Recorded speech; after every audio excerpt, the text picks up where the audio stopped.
How to change your Microsoft password on PC. Hello everyone, welcome back to our channel. So today we are going to discuss about changing your Microsoft password on a PC. So now let's get started. First of all, you need to go ahead and open any browser such as Edge, Chrome, Firefox, etc. Once you do that, go to microsoft.com or account.microsoft.com. You can log in with your Microsoft account via Outlook, Hotmail, Xbox, etc. as well.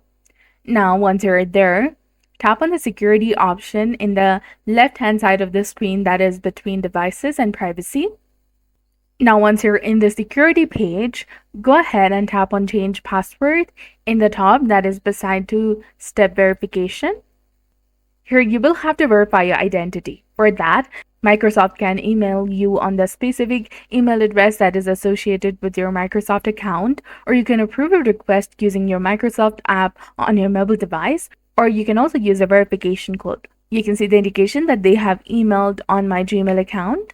Go ahead and copy the code, come back, paste it, and then tap on verify. Now in this page, enter your current password, followed by the new password that you'd like to set for your account. Then re-enter the same new password over here. And you can also check this box to make you change your password every 72 days. And then tap on save, which is highlighted in blue color, and you'll be done.